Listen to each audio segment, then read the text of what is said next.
இந்த மேலே இந்த காணொலியை பார்த்துட்டு வாங்களேன்.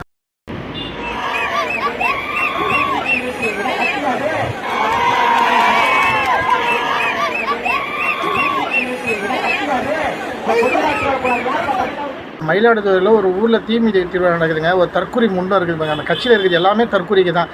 அந்த தாவக கொடியை சுற்றிக்கினே தீமிதியில் ஓடுது. ஊர் பொதுமக்கள்லாம் சேர்ந்து அந்த கொடியை பிடுங்கி எறி தரமான சம்பவம் பண்ணியதோடு சேர்த்து அந்த தற்கொலை முண்டை தான் தீயிலே தள்ளி இருக்கணும்.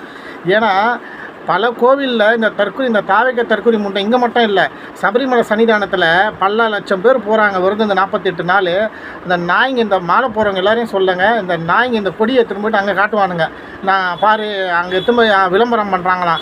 இங்கே நாங்கள் பாருங்கள் அதர் ஸ்டேட்டில் போயிட்டு எங்களோட தளபதிக்காக நாங்கள் பிரச்சாரம் பண்ணுறோன்னு. அங்கே இந்த கட்சி மட்டும் இல்லை, இது எந்த கட்சி பண்ணால் தப்பு தாங்க. அது திமுகவாக இருக்கட்டும், அதிமுகவாக இருக்கட்டும், பிஜேபியாக இருக்கட்டும், பாமக இருக்கட்டும். உங்களுக்குலாம் கொஞ்சம் கூட அறிவுன்றதே கிடையாதுடா. அறிவு அப்போ வேறு தான் வார்த்தை வருது.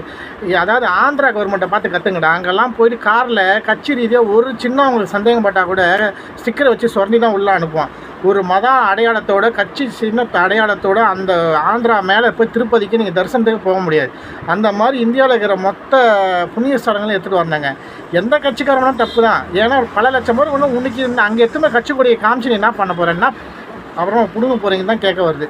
அங்கே உங்களுக்கு கட்சி கொடி எத்தனை என்னடா வேலை கிடைக்குது? அப்படின்னா உங்களுக்கு வந்து பிரச்சார வெட்டி கிடைக்குது. இங்கே தான் தற்கொலை மாதிரி பண்ணி கிடைக்குங்க, பைத்தியக்காரத்தர மாதிரி பண்ணிக்கிறீங்க. அதுக்கு தான் ஒரு எல்லையும் கிடையாது, ஒரு வரைமுறையும் கிடையாது. அதுவே இந்த தற்கொலை முண்டங்க இப்போ நாளுக்கு நாள் தற்கொலைகளோட எண்ணிக்கை அதிகமாகிட்டே இருக்குது. அதுங்க திருத்தவே முடியாது. அதுங்க சொன்னாலும் கேட்க போகிறது கிடையாது. ஆனால் இந்த பதிவு மற்ற கட்சிக்காரங்களை இருக்கிறவங்களுக்கும் சேர்த்து சொல்கிறேன், தயவு செஞ்சு எந்த புண்ணிய ஸ்தலங்களையும் போயிட்டு இப்படி கேவலப்படுத்தாதீங்க, அசிங்கப்படுத்தாதீங்க. அந்த கோயிலோட வரலாறு, அந்த கோயிலோட பல நூற்றுக்காண்டுகளும் கடைப்பிடிச்சிட்டு வர அந்த பக்தியோடு போகிறவங்களோட மனசு புண்படுத்தாதீங்க. அப்படியே தென்கையிலையும் சொல்கிற வெள்ளையங்கிரி மலை 7வது மலையில் கூட எத்தனை காட்டுறாங்க தற்கொலை முண்டங்க. இந்த மாதிரி இதுங்களாம் எப்போ தான் திறந்து போகிறாங்கன்னே தெரில.